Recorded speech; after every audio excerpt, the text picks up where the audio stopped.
Prenons nos Bibles. Que Dieu nous bénisse. Nous avons pour thème ce matin comment être au service de Dieu.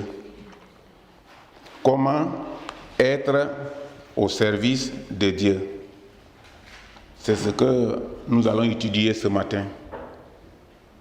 Et nous avons connu l'histoire de beaucoup de personnalités dans la Bible. Beaucoup de personnalités. Et beaucoup de personnalités valables qui sont des serviteurs de Dieu, des gens qui se sont sacrifiés pour le service de Dieu, qui grâce à eux aujourd'hui nous avons reçu l'évangile nous aussi. Et nous avons connu l'histoire de Moïse dans la Bible. Nous avons connu l'histoire de Timothée. Nous avons connu l'histoire de Paul. Et beaucoup d'autres serviteurs de Dieu qui nous ont été donnés dans la Bible comme un modèle pour notre intégrité au service de Dieu. Et ce matin, par rapport à ces exemples, l'exemple de ces personnes, la Bible va nous instruire nous aussi. Et la Bible va permettre que nous aussi nous soyons utiles et que nous restons dans l'histoire de l'Église pour permettre aux autres personnes aussi d'avoir le salut grâce à nos efforts, à nos sacrifices et à notre manière de servir Dieu, mais la bonne. Mais la Bible nous dit aussi comment Job a servi Dieu. Nous allons parler aussi de Job. Comment Job a servi Dieu, comment il a été utile, comment Dieu lui a donné l'onction, comment Dieu lui a fait confiance.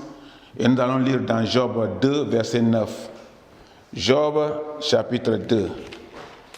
Job chapitre 2, verset 9. C'est ça que nous allons lire maintenant.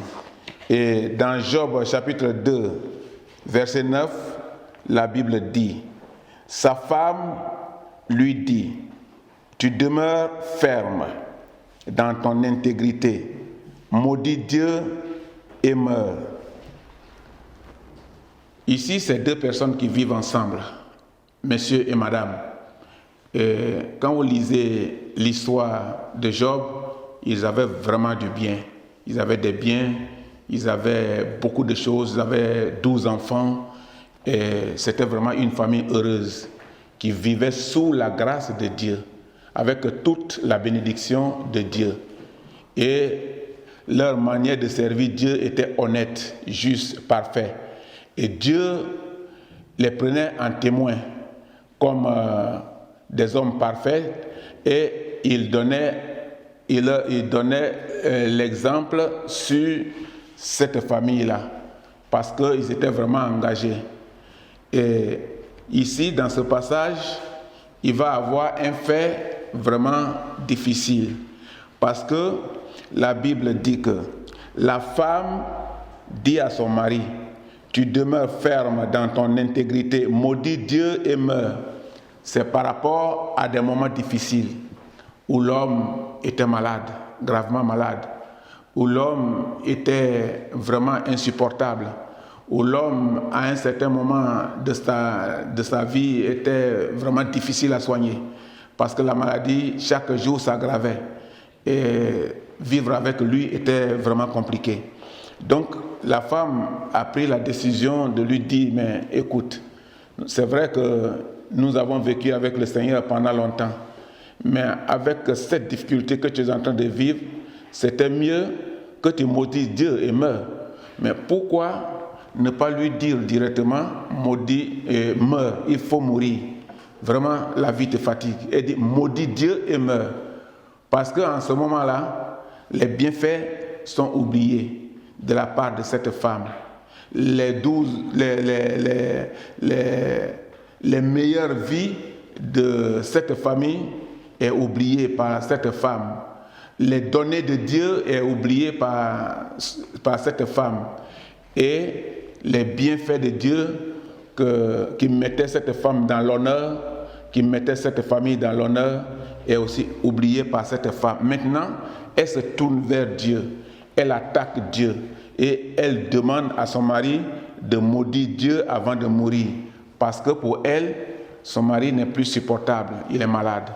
Alors, dans cette maladie, il faut qu'il meure pour qu'elle reste libre dans ses engagements, parce que c'est elle qui soigne le malade.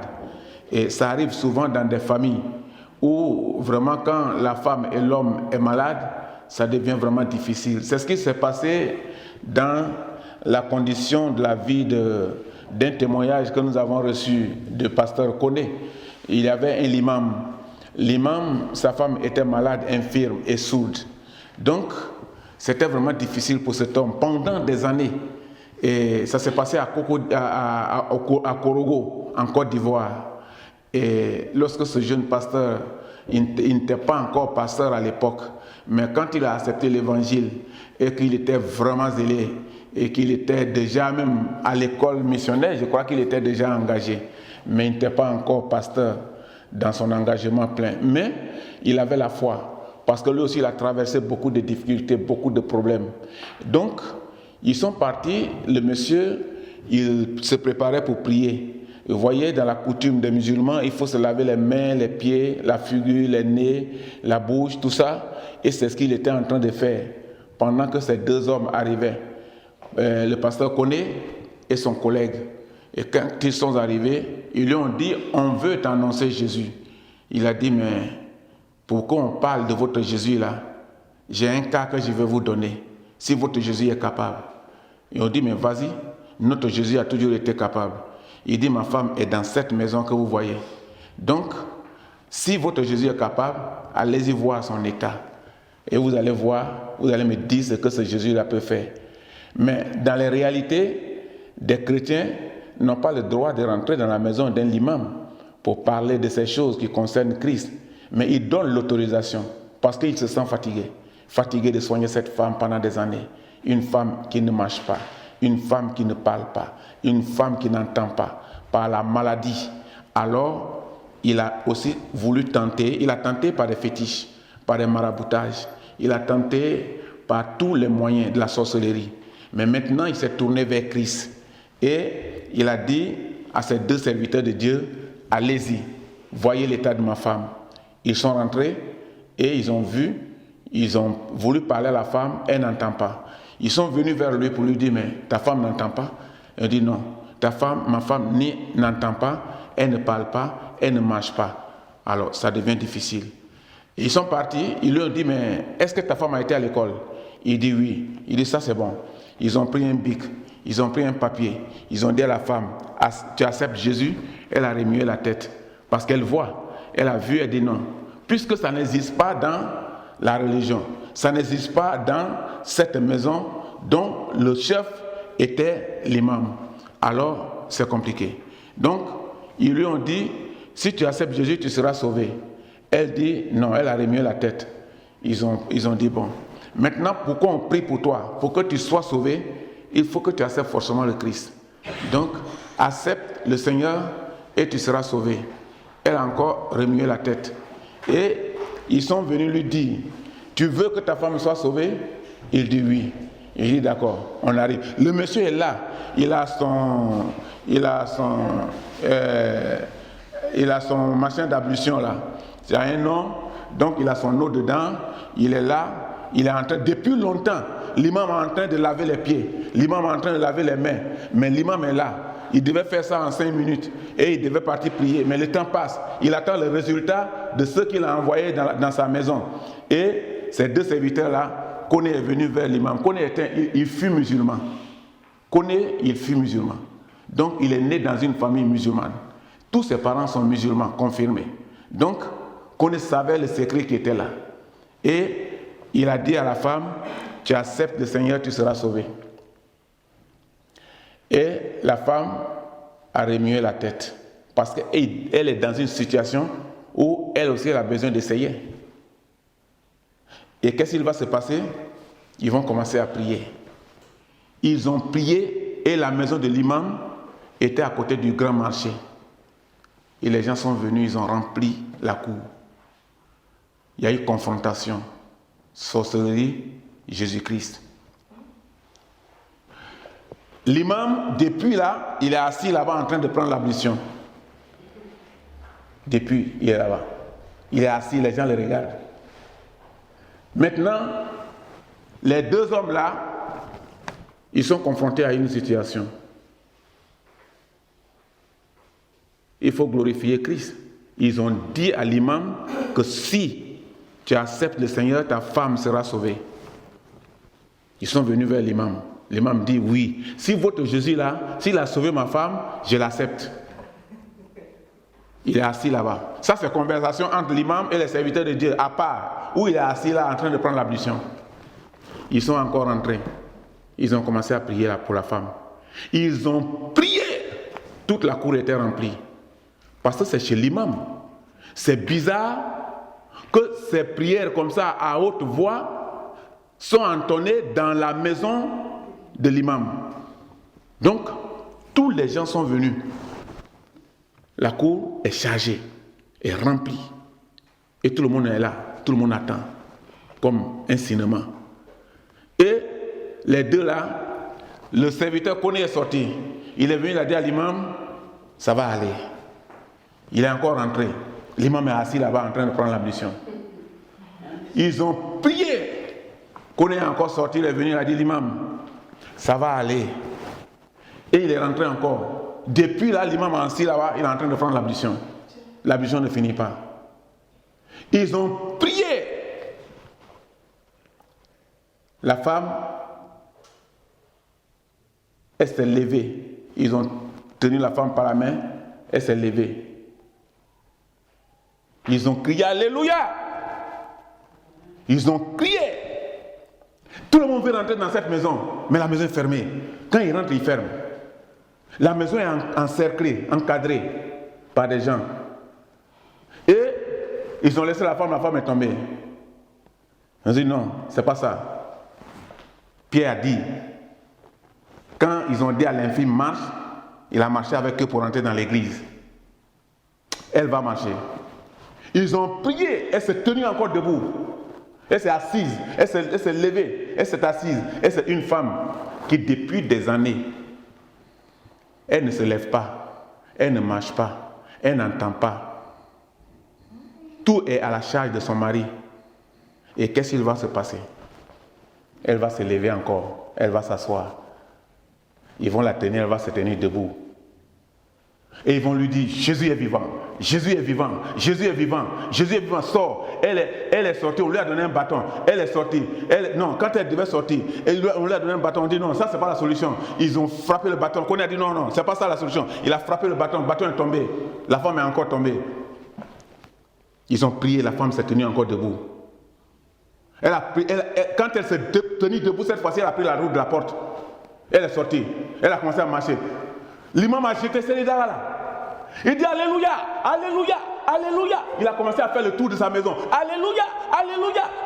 Toute la cour est étonnée de voir l'imam. L'imam est devenu fou. Jésus est fort, Jésus est fort, Jésus est fort. L'imam a fait tout le tour de sa maison. Et la femme a marché.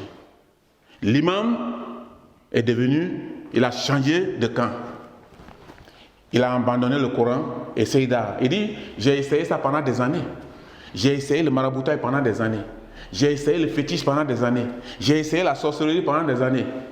Rien n'a bougé.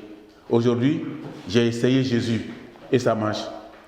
Donc, ce n'est pas seulement l'histoire des gens que nous venons de voir dans la Bible qui sont capables de quelque chose. Mais ils sont nos exemples.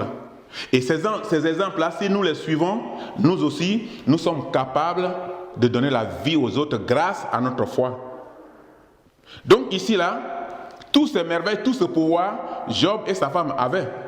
Mais à cause de la maladie, madame dit à son mari, maudit ton mari, maudit Dieu et meurt. Mais pourquoi ça?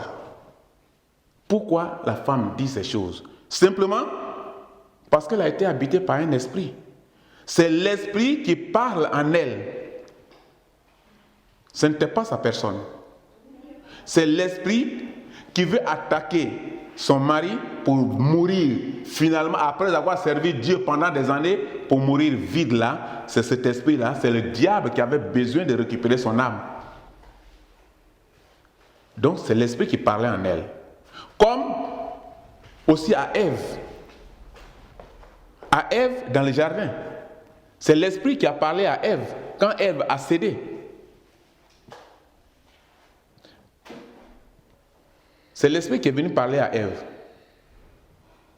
Dieu a-t-il dit vraiment?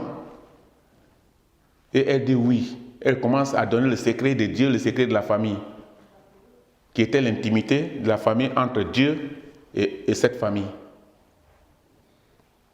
Comme à Pierre. Pierre qui disait à Jésus, tu ne mourras pas, Seigneur. Jésus lui a dit, loin de moi. Esprit mauvais. Mais est-ce que Jésus parlait de Pierre, son disciple? Il parlait de l'esprit qui était en Pierre, parce que Christ est Dieu et il le connaissait. Donc en cette femme, c'est l'esprit qui parlait aussi. La Bible dit que Job était intègre, selon le passage que nous avons lu. Mais l'intégrité veut dire fidélité. On ne peut pas être intègre et on n'est pas fidèle. Quand on veut être intègre, on doit être fidèle. On doit respecter les conditions de la parole de Dieu. Avant que ces deux serviteurs ne prient pour la femme de l'imam, quand ils ont parlé, la femme était sourde, elle n'entendait pas. Ils sont partis demander à son mari, mais est-ce que ta femme sait, elle a été à l'école? Il dit oui. Ils ont écrit et ils ont donné. Il faut qu'elle accepte d'abord les conditions du royaume avant que Jésus ne fasse quelque chose. Sinon, c'est en vain. Souvent, on rentre chez quelqu'un, on commence à prier pour lui. On dit, on va prier pour toi, on va prier pour toi. Demande-lui. Pour que si il y a un résultat positif, il soit au courant que ce résultat vient de Christ. Pour que sa foi soit ferme. Donc, l'esprit peut parler au travers de quelqu'un. La Bible dit que Job était intègre.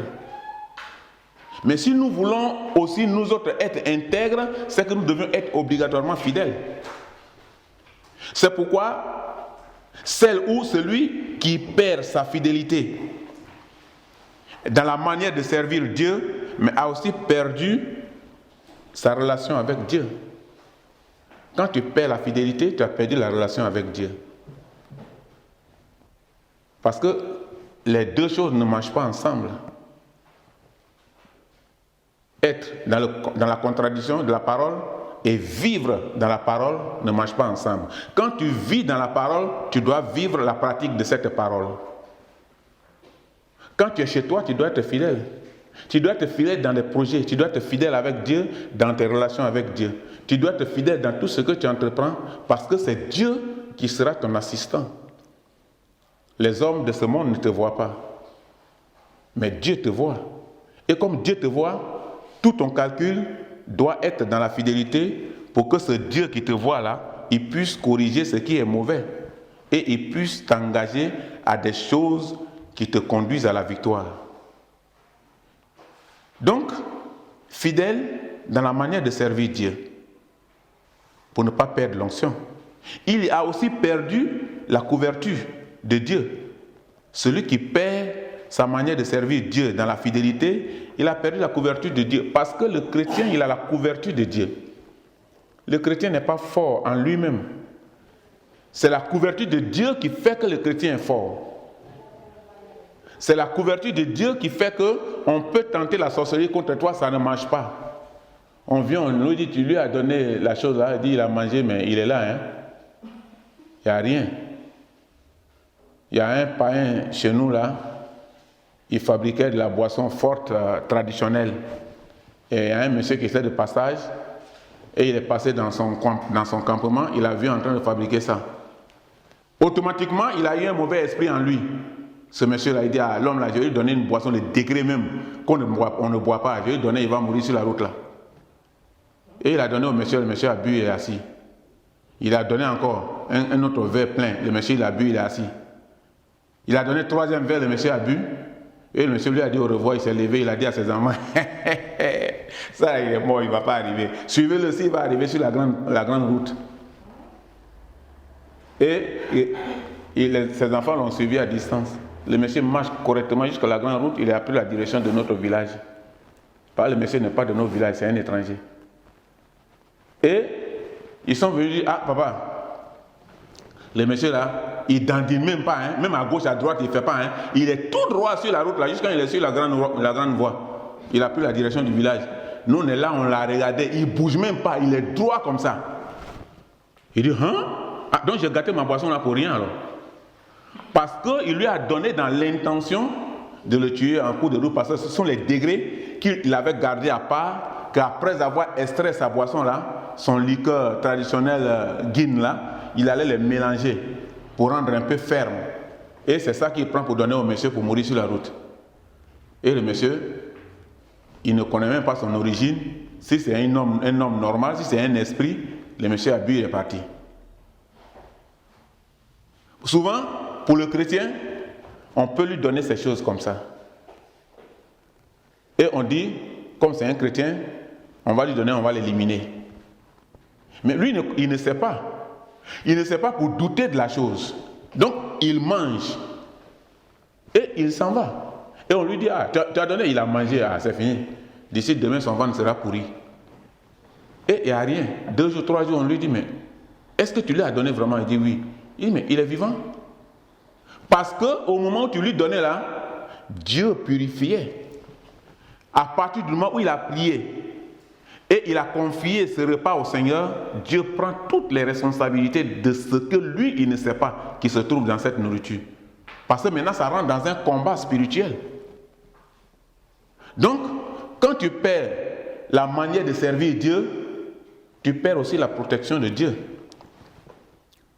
Tu perds complètement la couverture de Dieu. Et tu deviens automatiquement une personne morte. Parce que quand tu n'as pas la couverture de Dieu, tout peut te gagner. Tu deviens une poubelle. Tout peut te gagner. Si on envoie un sort contre toi, ça va te prendre. Parce que tu n'as pas la couverture de Dieu. Si on empoisonne un peu seulement ta nourriture, ça va te gagner. Si on envoie un produit qu'on met dans ta chambre et on met les plumes de poulet là-dedans en quantité et puis on asperge dans ta maison, on dit c'est fini. Cette femme-là, quand elle sera là, elle sera empoisonnée. Elle va revenir du travail tout à l'heure. Tu viens, tu rentres, rien. Une semaine, le marabout demande, est-ce que tu as fait ce que j'ai dit là? Oui. Mais elle est là. Elle n'est pas tombée malade? Non. Elle est bien. Ah, mais tout ce à qui j'ai fait, ça a marché. Mais est-ce qu'elle a un secret dans la maison là-bas? Non. Qu'est-ce qu'elle fait? Elle va à l'église. Ah, fallait me dire, bon, même si elle va à l'église, ce que j'ai fait là, ça devait la détruire. Oui, ça pourrait la détruire si sa manière de servir Dieu avait déjà changé. Si elle servait Dieu par hypocrisie, par la présence des hommes, ça va la gagner. Mais si elle sert Dieu par la présence de Dieu, sans tenir compte de la présence des hommes, c'est Dieu qui va faire son travail. Donc, on peut t'empoisonner. Et quand tu as la couverture de Dieu, tu résistes à cela. Donc, on peut aussi t'empoisonner. Mais quand tu es déjà une personne morte parce que tu n'as pas la couverture de Dieu, c'est fini, tu es gagné par la sorcellerie. Et dans le cas de cette famille-là, de Job et de sa femme, c'est que ces 2 personnes étaient riches. Donc la femme est habituée à la richesse. La femme est habituée à l'honneur. Job n'est jamais tombé malade. La femme est habituée à la belle vie. Et d'un coup, tout est tombé à l'eau. D'un coup, en 1 seconde, tout est tombé à l'eau. Et ça ne s'est pas arrêté là. Encore un autre problème va se produire jusqu'à ce que la femme soit fatiguée pour dire « Ah, l'homme n'a qu'à mourir. Dieu là même, est-ce qu'il existe ?» Simplement parce qu'un esprit est rentré en elle pour la convaincre que Dieu ne les couvre plus. Donc, comme Dieu ne les couvre plus, c'est pourquoi toutes ces choses sont arrivées. Alors, il faut démissionner. Souvent, on nous dit ça. Et c'est pourquoi le diable peut utiliser la voix d'une personne visible pour nous décourager. Quelqu'un, tu es dans une situation, tu parles à quelqu'un, il te dit « Ah !» Mais, et puis tu comptes sur Dieu jusqu'à présent. Toi, vraiment. Dieu peut faire ça là. Dieu là, ça c'est le problème de tout. Tout le monde croit en Dieu. Mais il faut aller voir. Koulibaly. Koulibaly a la solution. Va voir Koulibaly. Koulibaly va solutionner ça. Et tout de suite, tu sors de la couverture de Dieu et tu t'en vas voir Koulibaly. Dès que tu as vu Koulibaly, c'est fini. Tu n'es plus sous la protection de Dieu. Et maintenant, eux, ils vont utiliser Koulibaly pour te manipuler. Donc, des voies visibles, ça peut nous décourager. On vient, on te trouve dans la maladie, on te dit, c'est pas ça la solution. Hein? Il faut chercher la solution. Koulibaly a la solution. Ou même, nous détourner de notre intégrité, quand on sait que nous sommes une personne de foi. Je suis allé en vacances l'année passée en Afrique, et puis mon oncle, sa femme m'a approché pour me dire viens, parce que moi, on sait que tu es pasteur, mais je vais te dire une chose, ton problème qui est en justice là, ça tarde beaucoup. Donc mon mari m'a envoyé vers toi pour que j'en parle avec toi. Il faut vraiment, ton oncle là, il est fort, tout le monde vient vers lui et il va solutionner ça. J'ai dit, madame, tu m'as bien regardé, non? Elle dit, pardon, il ne faut pas te fâcher. Et non, ce n'est pas question de fâcher. Si tu m'as bien regardé, tu ne dois pas venir vers moi pour me dire des choses comme ça. Je ne suis pas là pour des choses comme ça. Ce n'est pas ton mari qui conduit ma vie, c'est Dieu qui conduit ma vie. Et Dieu là, il a son temps pour résumer chaque chose. Quand quelqu'un naît là, c'est Dieu qui résume son départ. Quand il y a quelqu'un qui doit devenir riche, c'est Dieu qui résume. Si vraiment c'est une richesse sincère, les grands rois, les hommes de Dieu avant, personne n'a dit qu'il a vraiment progressé comme ça sans être confronté à des difficultés. Elle m'a dit, bon, j'ai compris. Et puis, elle s'est séparée de moi. Elle ne m'a plus jamais parlé de ça. Simplement parce que mon oncle l'a envoyé vers moi. Et mon oncle, dès que je cédais à ça, c'est fini, je me suis livré dans la famille. Au maître de la sorcellerie. J'ai livré ma famille au maître de la sorcellerie. J'ai livré mes enfants au maître de la sorcellerie. Et tous les sorts qu'ils vont lancer par mon canal, ça va les avoir. Il faut repousser. Parce que c'est une voix qui parle en elle. Comme Jésus a repoussé la voix qui a parlé en Pierre. Il dit, loin de moi. Donc, on peut nous détourner de notre intégrité. On peut venir te voir quand tu vas au village. On dit, Dieu là, mais il faut te protéger. Hein? Dieu là, c'est pour tout le monde. Et puis toi aussi, dans l'ignorance, tu dis, ah, c'est vrai. Hein? Mais on va voir qui? On va voir Koulibaly. Mais tu vas voir Koulibaly là. Celui qui t'envoie vers Koulibaly là, lui-même, il est dedans.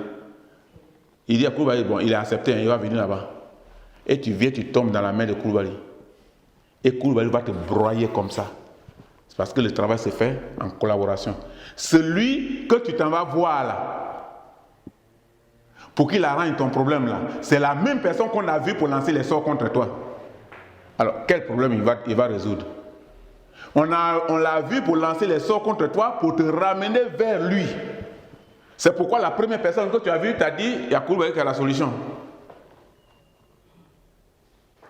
Et celui que tu penses qu'il va solutionner là, c'est lui-même. Quand tu arrives là, on dit, ça y est, il est arrivé ici. Et il va empirer ta situation. Il peut s'incarner, le mauvais esprit, dans notre femme.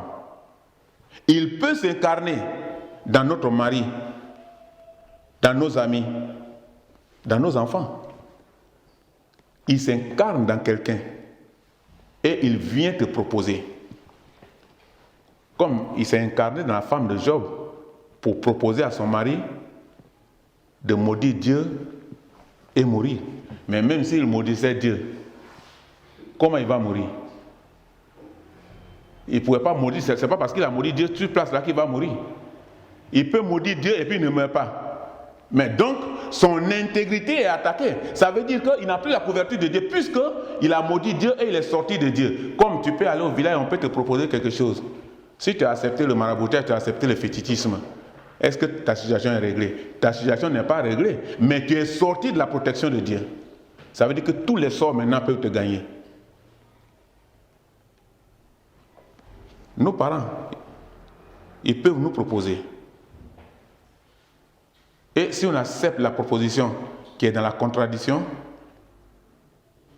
de la Bible, nous nous sommes exposés. La Bible nous apprend aussi que Job avait tout perdu. Nous allons voir maintenant les causes qui ont amené la femme à dire à son mari, meurs en maudissant Dieu. Job a perdu ses enfants.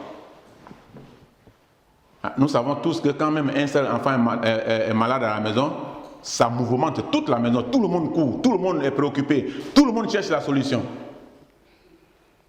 Un seul enfant malade. Et souvent même si c'est dans les coins où il y a un hôpital, on emmène aux urgences et on s'assoit là-bas, même quand même on va travailler demain. On peut même parfois appeler pour dire, mon enfant est malade, je ne viens pas. Parce qu'on veut sauver cet enfant.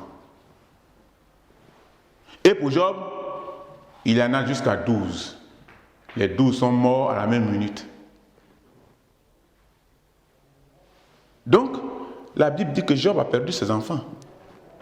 Job a perdu ses troupeaux. Job avait un bétail important. Mais il a perdu tous ses troupeaux, un seul jour. Job a perdu sa maison. Sa maison s'est écroulée. Un seul jour, mettez-vous à sa place. De nos jours, quand quelqu'un vient vers toi et te dit, mais où est Dieu là? Tu vas dire ça, tu as dit la vérité.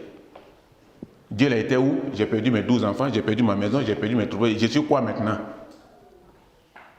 On dit, c'est ça qu'on t'a dit là? Abandonne Dieu là. On va faire la chose. Mais est-ce que la chose là peut remplacer tout ce que tu as perdu? Ne peut pas remplacer. C'est une manière de te détourner de ta fidélité à Dieu. Et c'est ce qui s'est passé avec Job. Job était atteint d'un grave ulcère qui le faisait souffrir des pieds à la tête. La Bible dit que Job, il mettait un grand feu de bois. Et après, ils enlèvent les braises. Et la cendre chaude là, il s'en va se coucher dedans. Parce que son corps ne pouvait plus supporter. Et c'était plus difficile pour lui de vivre. Parce qu'il était atteint d'une telle maladie. Un grave ulcère qui le faisait souffrir sérieusement. Et c'est dans cette douleur-là que sa femme lui dit, maudit Dieu et meurt. Si Job n'était pas un homme de foi, il a dit, ah ma chérie, tu as dit la vérité. Dieu là même, il est où? J'ai tout perdu, nous avons tout perdu, et en plus de cela, je suis malade comme je suis.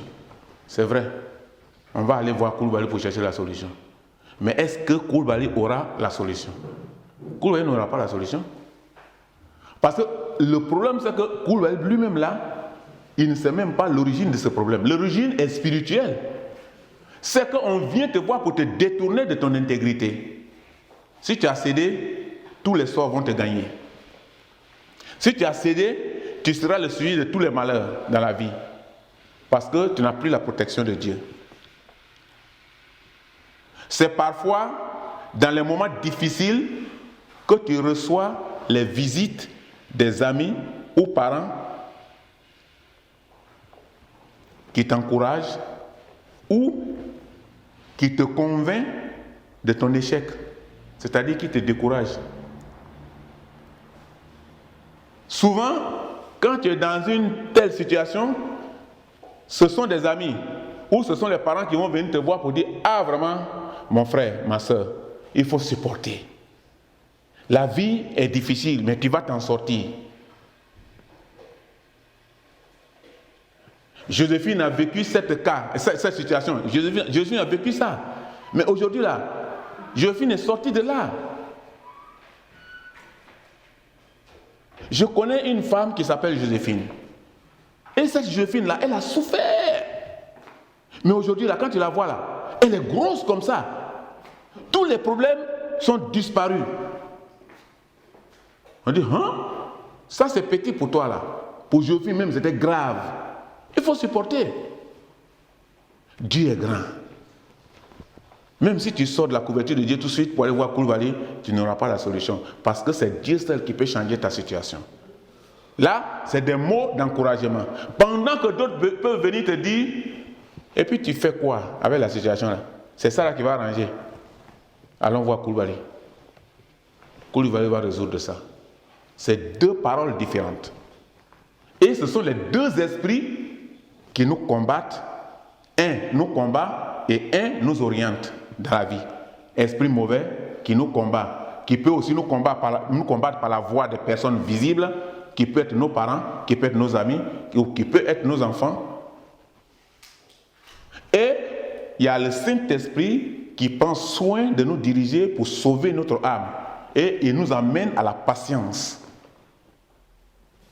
Donc, on sera confronté à ces deux éléments quand nous sommes souvent confrontés à une situation difficile.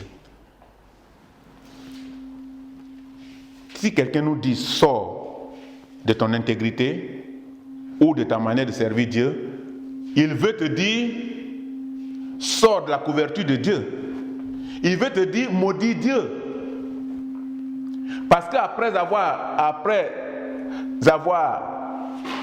accepté sa proposition, est-ce que tu vas rester pied sur pied? Tu vas mourir. Mais c'est avec dans quelles conditions tu es mort? Tu es mort sans Dieu? Donc tu es une personne morte, tu es au service de Satan toute ta vie, définitivement et pour toujours. Dans les moments difficiles, fais attention à celui qui va t'encourager et celui qui va te convaincre de ton échec. Il faut avoir le discernement. Job n'avait pas non plus le soutien de ses amis qui le réconfortaient. Personne ne venait le réconforter. Tous ceux qui venaient vers Job se disent Job, trop c'est trop. Si Dieu là existait là, comment un seul jour tu vas perdre 12 enfants, tu vas perdre une maison, tu vas perdre tous les troupeaux et puis tu seras malade comme ça aujourd'hui? Ça veut dire que tu n'as plus la couverture de Dieu. Quand vous lisez l'histoire de Job, ses amis sont venus dire Job, tu n'as plus la couverture de Dieu. Dieu ne te regarde plus, tu as péché toi. Job dit, mais Job ne les répond pas. Job se tourne toujours vers Dieu pour dire, si j'ai péché, c'est toi qui sais, Seigneur. Parce que c'est toi que je sais. Regarde tout ce que les gens disent de moi. C'est la même chose. Quand tu es dans une situation, quand deux voix là viennent vers toi, il faut avoir le discernement de te tourner vers Dieu. Et pose ta question à Dieu. Plains-toi à Dieu. C'est Dieu qui peut résoudre ton problème. Donc, il faut avoir toujours le discernement. Si on vient pour te réconforter, c'est bien. C'est encouragé. Si on ne vient pas pour te réconforter et qu'on vient te convaincre de ton échec, sors de là. Et c'est dans cette situation difficile que cet homme de foi était. Si c'était nous aujourd'hui, sûrement nous allons démissionner. Sûrement nous allons rejeter Dieu. Aujourd'hui, là même, on a un petit problème seulement, on commence à douter. On court partout. Quand on dit là-bas, là, on dit, ah, il y a eu un miracle qui s'est opéré là-bas, on court, on s'en va. Quand on dit, ah, on dit, sur le stade de tas, il y a des gens qui vont marcher pour la spiritualité, on court, on s'en va. Quand on dit, ah, il y a un prophète, on court, on s'en va. Consultez toujours Dieu. La Bible dit, il y a des faux enseignants qui vont attirer des multitudes d'âmes, mais qui vont finalement éteindre leur foi. Et en se tournant vers toutes ces choses-là, finalement, tu n'as plus une foi stable, ta vie devient difficile. Et ton corps est ici, ton corps est là, ton corps est ici, et tu penses qu'ici on peut résoudre ton problème, tu penses que là, ça peut résoudre ta situation, et finalement, ton corps est partagé. La Bible dit, quand Job était dans une telle situation, Job était resté concentré. Il fixait Dieu. Malgré tout ce qu'on venait lui dire. Sa femme a dit pour lui, ses amis ont dit pour eux. Mais Job, il a fait la sourde oreille. il fixait Dieu. Quand vous êtes dans une situation, ne courez pas, ni à gauche, ni à droite. Fixez Dieu. Mettez-vous à genoux. Portez vos problèmes au Seigneur. C'est Dieu qui va résoudre. Supposons, il y a un problème qui s'est passé comme ça au stade Champro-Ama. Il y a des années de cela. Quand le prêtre là est venu, mais il y a eu de grandes choses qui se sont passées au stade. Des infirmes ont marché. Il y a eu des guérisons. Mais est-ce que, en réalité, c'était une guérison réelle? Mais ça a attiré des multitudes de d'âmes. Mais après le départ du prêtre, quelques jours après, toutes les maladies sont retombées à leur place. Tous les infirmes sont devenus infirmes. Alors, comment vous jugez ça? C'est mieux toujours que vous cherchiez votre expérience propre avec Dieu. Si vous êtes malade, mettez-vous à genoux. Seigneur, j'ai mal ici. Les médicaments ne font que soulager, c'est toi qui guéris. Trouve la solution. Si vous avez un problème dans votre travail, mettez-vous à genoux. C'est Dieu qui va résoudre. Aucun prophète ne peut résoudre ça.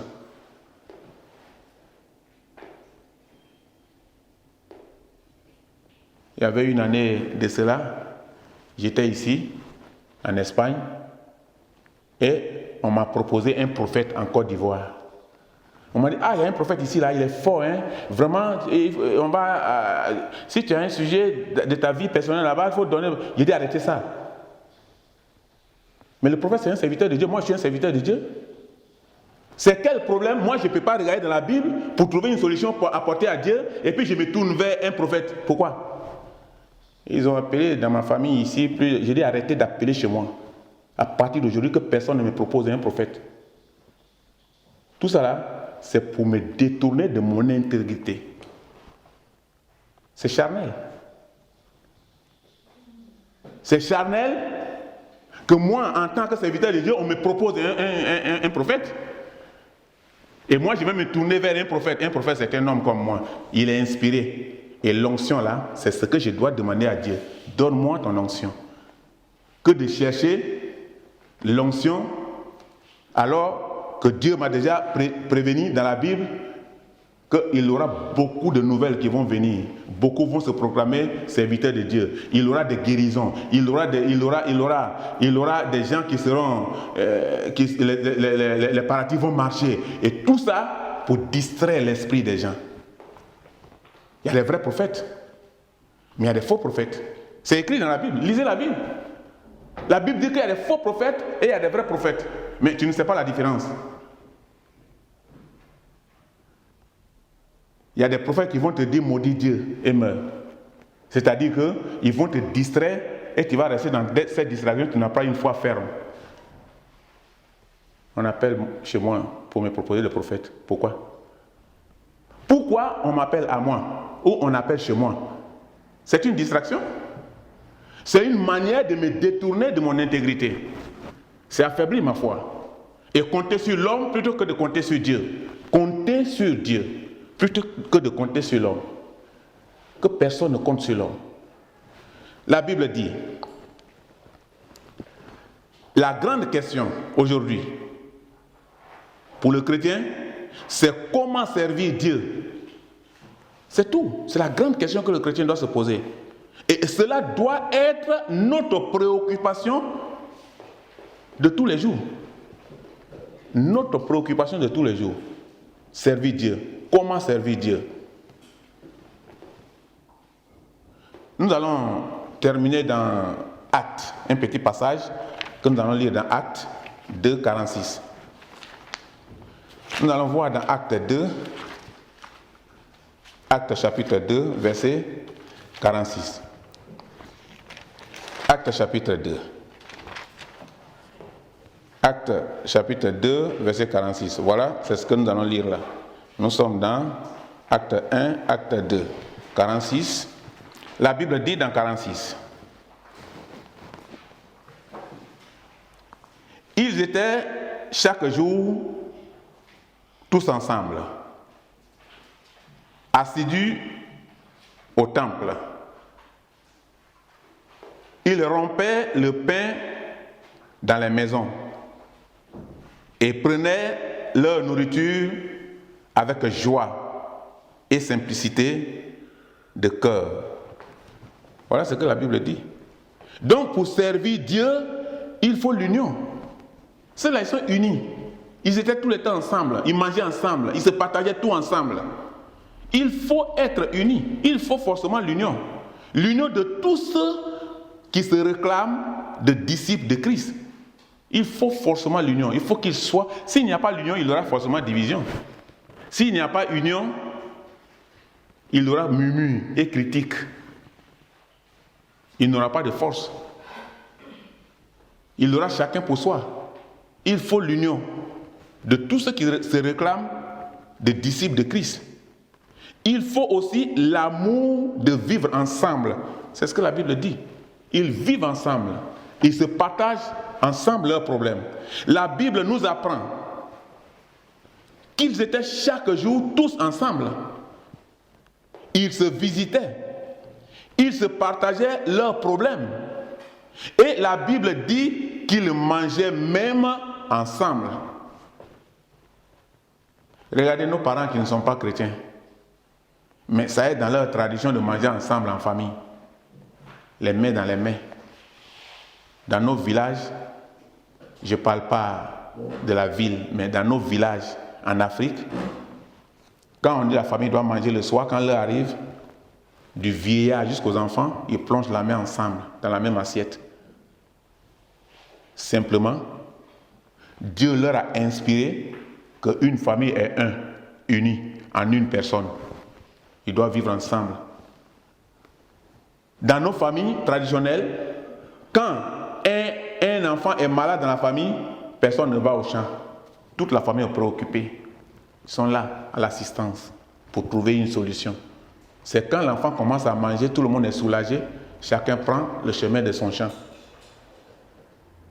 C'est comme ça. Donc, eux, ils ne sont pas chrétiens.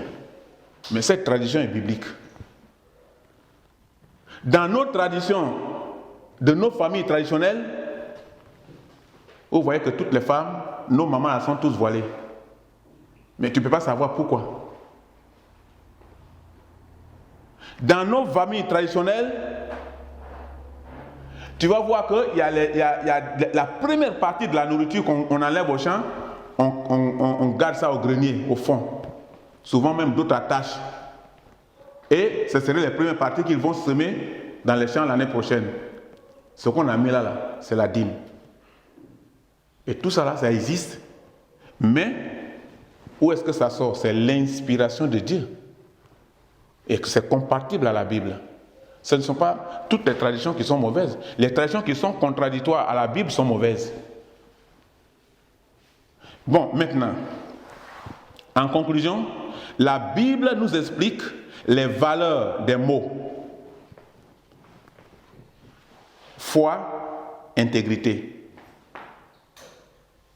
Foi, la foi et l'intégrité. Ces mots doivent atteindre notre conscience et notre cœur. Et la Bible nous invite à nous tourner vers le Seigneur Jésus-Christ ce matin. Et c'est là, ce matin, que nous allons nous arrêter. Que Dieu nous bénisse.